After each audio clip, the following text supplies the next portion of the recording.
Hello again, Michael Scharf here in the next orientation video. And in this video, we're going to talk about teamwork in the MBA program and give you some recommendations on how to complete teamwork throughout the program. I guess either fortunately or unfortunately, depending on how you look at teamwork, we do use some teamwork within the MBA program. And really the reason for this is that this whole virtual team idea is becoming more prevalent in business. So it is an important thing to learn how to do and work through. So we do use teams in most of the classes that you'll take in the MBA program. However, the majority of points or percentage of the grade are more toward individual assignments. And that really avoids some social loafing so that people really can't get through the entire degree program with, a large percentage of the grade being teamwork and then them not really participating as much and them getting the same grade as people who worked a lot harder. So while 10 to 25 to 30% might be teamwork, the other 70 to 80% of the grade will be individual. But most of the classes do have one or two team assignments to them. So as far as the teams, they are random. So the professor might assign you to teams of anywhere from 2 to 5, I think is the highest that we have professors doing currently. So, and they're normally done in the first week of class. So you will figure out quickly who your teammates are in the class. What I would recommend is as soon as you find who your team is, that you set up a meeting, and whether you do it as a phone call, as a Zoom meeting, or some other mode, that you all set up some kind of meeting where you can go over the assignments. Now, what I recommend is go over all the assignments, whether they're individual or not. And then it just makes sure that everybody on your team understands all the assignments and when they're due. And it might only help you once in the entire program where maybe you read the syllabus and missed something, but I always recommend going over all of it. But obviously you want to pay particular attention to the group assignments and when they're due. What I would recommend on this call is make the assignments on who's going to do what at that meeting. I would also recommend that either someone volunteer or as you move through the program, you'll probably know people a lot better, but either somebody volunteer or you assign somebody who writes really well and is pretty good at APA to edit the paper. So generally what you want, all assignments are due on, all written assignments will be due on Sunday at midnight. Maybe you want to say that everybody has to turn their paper in by Friday at noon. And then that gives the editor Friday night, Saturday morning to edit the paper. Then the editor posts the paper on something, whether it's Teams, Google Docs, Dropbox, whatever method y'all want to use, so that everybody can read the paper. And say you have from Saturday at noon to Sunday at noon to make any comments. The editor makes final edits on Sunday morning, afternoon, and then does the paper or submits the paper for the team. Again, I would recommend at least a couple days to give whoever's going to edit the time to do it. And what I'm going to recommend is to use track changes within Word. And most people have probably never used track changes. So I'm going to go over it really quickly and share the screen here. So what we've got here is a document that you can use track changes on. And one of the cool things about track changes is that you can see who made the changes. So like, for example, this first sentence up here, track changes is with this button in Word. And if you're using a Mac, it's actually a slider scale that you use, but it is under the review section and track changes. You click it on, and then it will track and identify who's making the changes. So, you know, if someone's looking at the paper and they might want to make a comment like, we need a citation here. And then it's in there, it shows you who did it. And you can see down here, I made some other comments in this and it gave me a different color. And obviously I used a different computer on this, but the name is on there, as well as everybody will automatically just get a different color. So what I'm recommending is that you post this on, again, whether it's Teams, Google Docs, Dropbox, or some other program, and many of them are free. And I think Teams is free at Limestone. So, but have something where everybody can turn it in. And then it's real time that people can see it, and you're not sending it around, and whoever the editor is then got to take 3, 4, 5 people's worth of work and combine it. And it also saves you time because, you know, if you already see that, hey, Enron is the 7th biggest company in America, you already see that somebody said we need a citation here, which is probably true, that you do need a citation there. You don't have to rewrite it.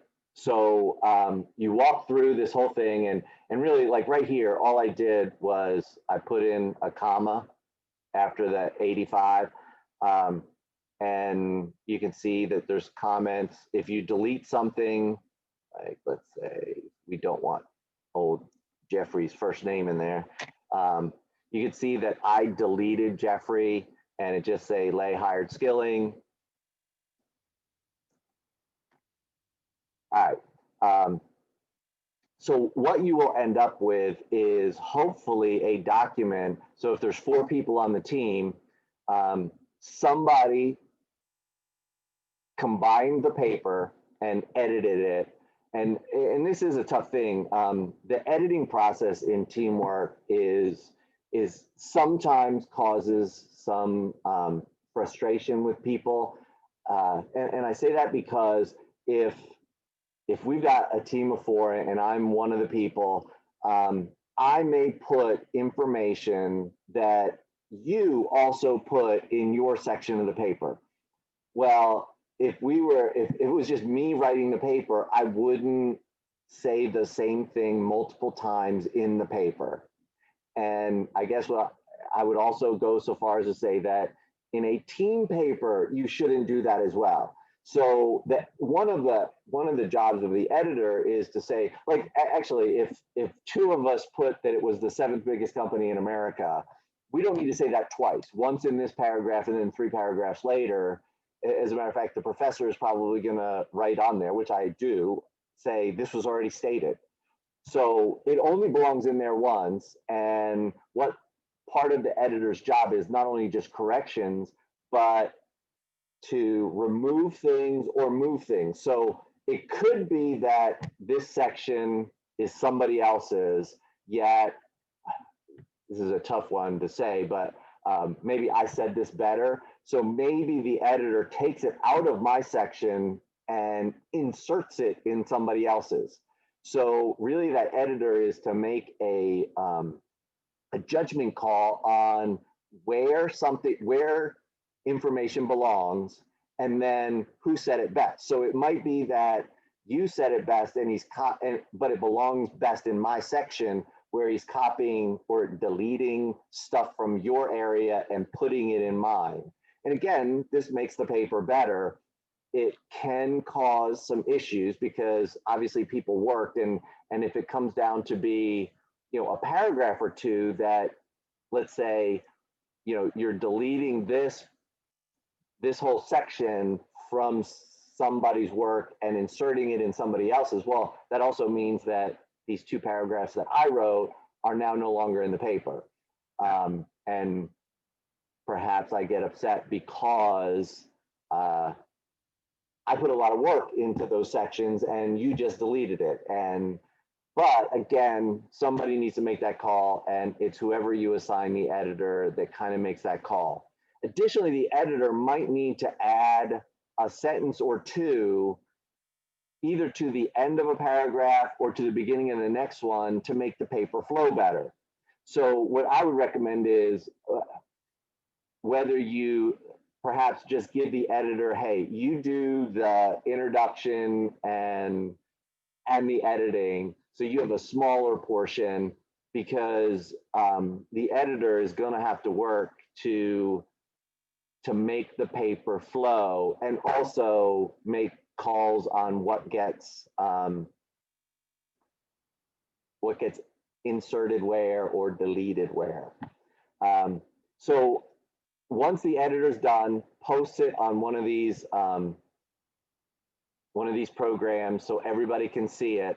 And then what I'm recommending is everybody take 24 hours and agree that everybody's going to read the paper and make comments, corrections, issues, and all that kind of stuff to the paper. Kind of like what has been done here, where things were deleted, things were questioned, and things like that. So the paper will look something like this. Again, the editor needs to go back and make the call on what changes should be accepted and what changes shouldn't. So once this is done and you've got everybody's comments, and hopefully your paper looks better than this where there aren't as many comments, but in many cases your paper will look similar to this. The editor then needs to go through and because you don't want to turn in a paper that looks like this, they have to go in and accept or reject every change or comment that somebody made. So for example, this 20 million, let's say that we all agree that, hey, this is the proper way to do it. So they would right click over that, and you see here, you either have the choice of accepting or rejecting the insertion. So if we accept it, it turns it to just a regular typeface where you can't tell somebody changed it. And then we got to go over here and right click and accept that deletion, and then it goes away. Likewise, let's say that, hey, 19 was correct. We want to reject this and reject this deletion, and it's going to put that 19 right back in, and you can see it eliminated here. We're going to accept these and accept this. We're going to paragraph like what's in there. So editor responsible for go through, and he or she needs to be wise enough to know what is correct and what isn't. You know, like right here, somebody made, well, I did, but made the change that, hey, the period doesn't belong there, it belongs here, which is correct. But somebody needs to go through and either accept or reject it. And I have seen papers that I've done on teamwork where people make a change. And again, just because they made the change doesn't make it right. So the editor needs to go back in and either accept or reject. So, and again, the idea is that the paper looks like a normal paper with all this editing stuff on this side removed. And then the editor uploads the paper for the team.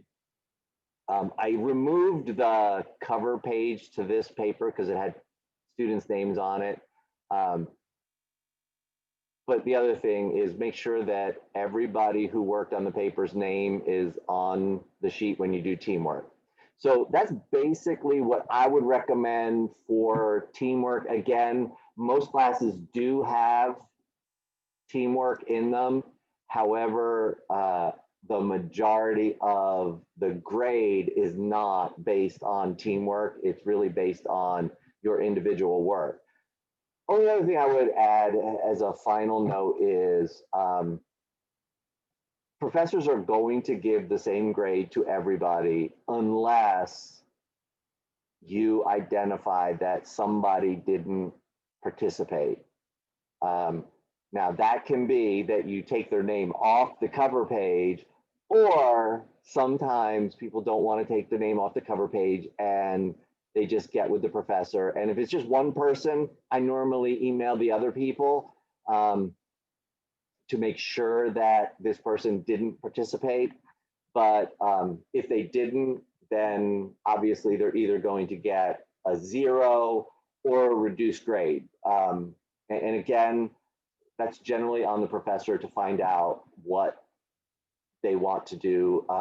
You know, if the person was assigned something and didn't submit anything, then obviously it's an obvious 0.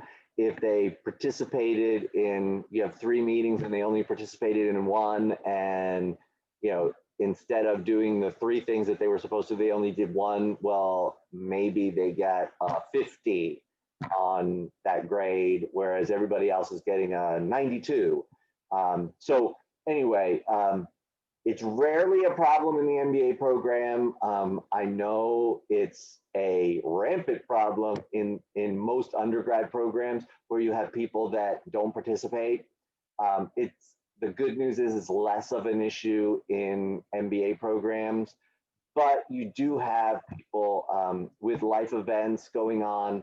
And I guess I would just say, as a team, um, communication is key, and communication is key whether it's with the professor and students or amongst your team. If something's going on in your life and you're going to have trouble meeting deadlines, the time to identify that is when you think it's going to be a problem, not after the assignment was due. And this goes with teamwork or with professors, that saying you had an issue after I've graded the assignment and posted your grade and the class is over is not a good time to be telling me you had issues. And the same thing goes with teamwork. If you do have an issue, if you're going to have trouble making your commitments, then the earlier you let your team know, the earlier you let the professor know, the better off I think everyone is, because most people understand that life events happen. And, you know, throughout a 2-year program, I hope it doesn't happen with me. I hope it doesn't happen with any of you, but you know, so every so often something bad happens and we have trouble. And again, communication and upfront communication is definitely the way to go. So I hope this helped you out. I hope it gave you some ideas at least for how to complete group assignments in the MBA program. Again, if you have any recommendations on things to add as far as these videos go, either add to an existing video or add a completely new topic, please let either myself or somebody in the MBA program know that so we can get it on board.